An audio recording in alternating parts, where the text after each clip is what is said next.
اعوذ باللہ من الشیطان الرجیم بسم اللہ الرحمن الرحیم وصلی اللہ علی سید الانبیاء والمرسلین والعاقبۃ للمتقین والنار للمشرقین اما بعد فقد قال رسول اللہ صلی اللہ علیہ وآلہ وسلم انه قد اقبل الیکم شہر اللہ بالبرکۃ والرحمۃ۔ ناظرین، آپ کی خدمت میں شہزادی خدیجہ سلام اللہ علیہ کی وفات کی مناسبت پر تسلیت اور تعزیت پیش کرتے ہیں اور تمام عالم اسلام میں تشیع اور شیعت جہاں جہاں ہیں ان کی خدمت میں تسلیت اور تعزیت پیش کرتے ہیں، اور بالخصوص اپنے امام کی بارگاہ میں ان کی جدہ کی اس وفات کی تاریخ پر ان کو تسلیت اور تعزیت پیش کرتے ہیں،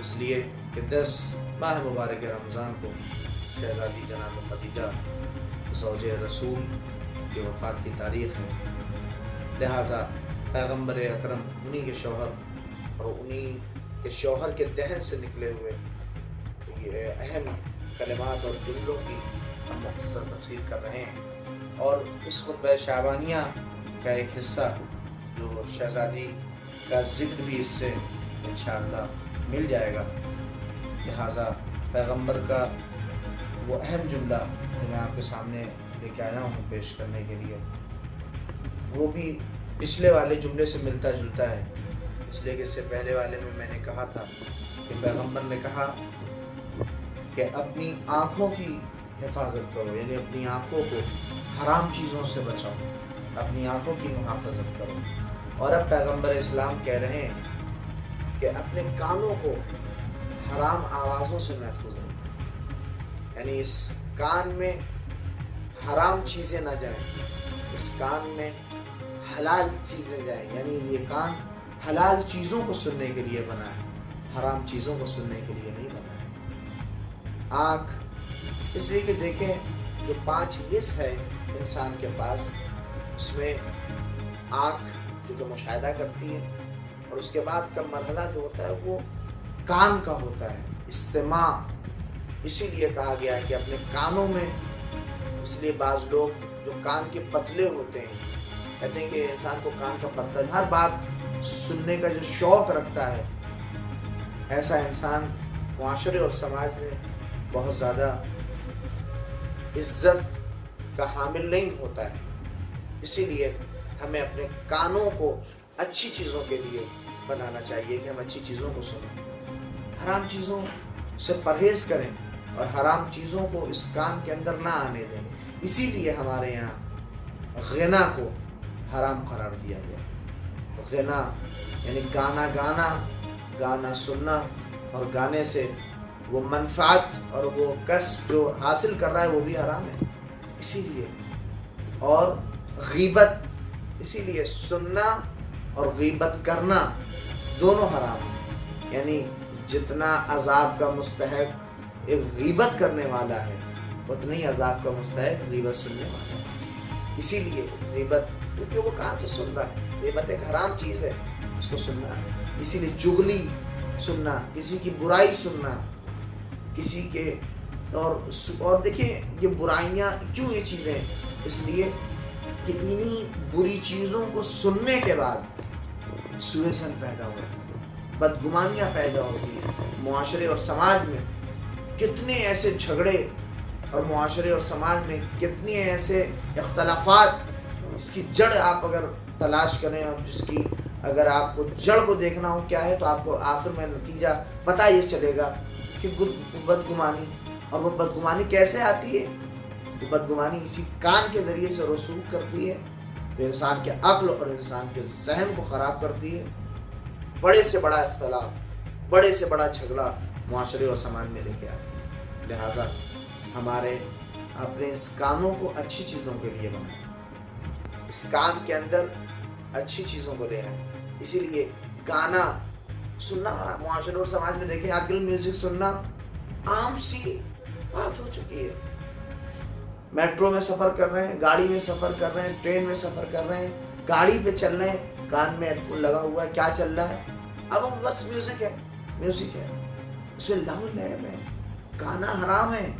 یعنی آج میوزک کا تصور، یعنی انگلش میں میوزک کہہ دیا یعنی جائز.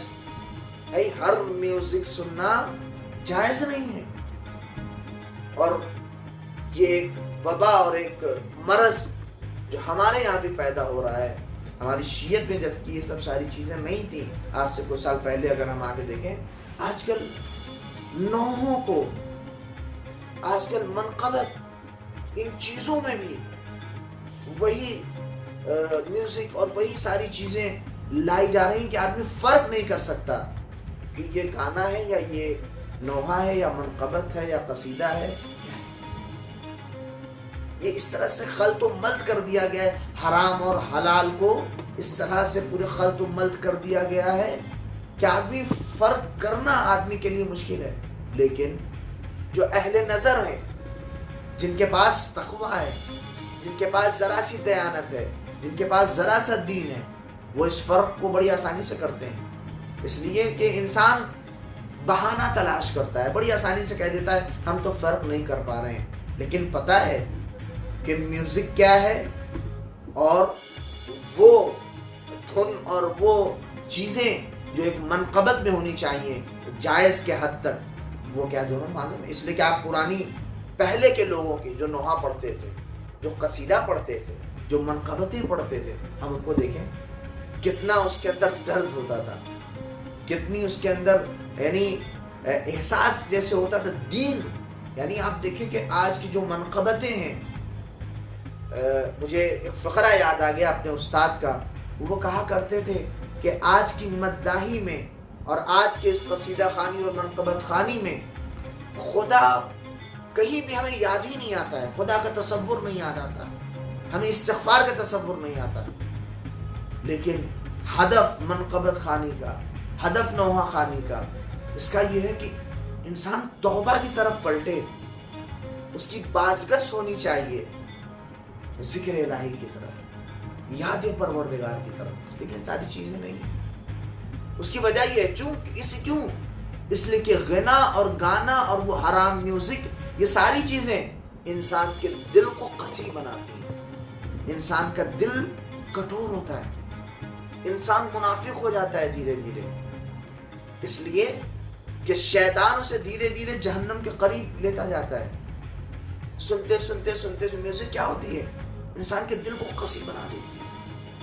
روایت میں کہ 3 چیزیں ہیں جو انسان کے دل کو قسی بنا دیتی ہیں. اس میں سے ایک یہی ہے، گانا سننا انسان کے دل کو قسی بناتی ہے. ہم آج واقعا رونا آتا ہے اس حالات پر کہ بعض شعراء، بعض نوحہ خوان اور مداح اس بات کا خیال نہیں کر رہے ہیں.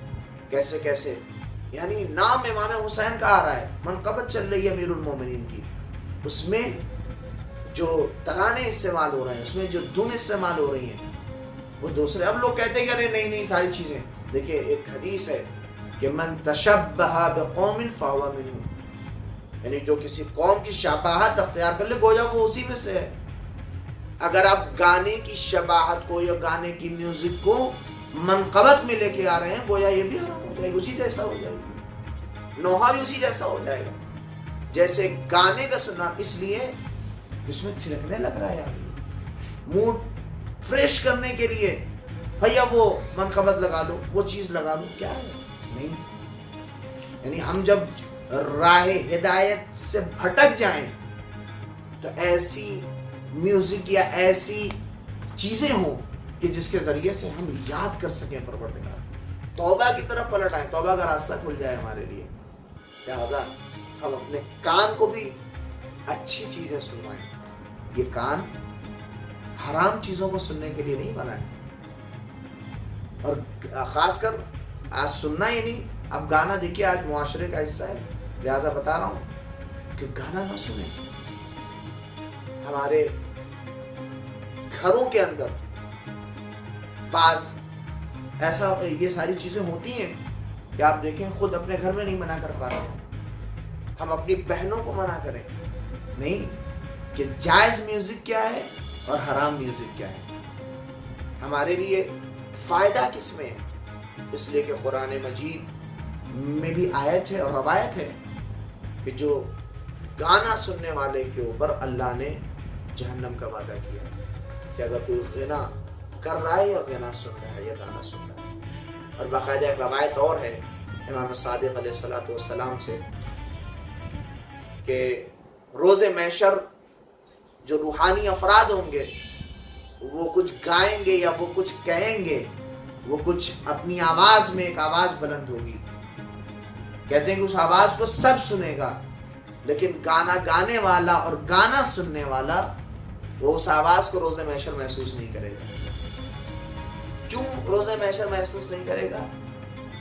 اس لیے کہ اس نے اپنے کان کو اس دنیا میں لہو لیب جیسی آوازوں میں مصروف رکھا ہے، لہذا اس کے کان سنگین ہو چکے ہیں.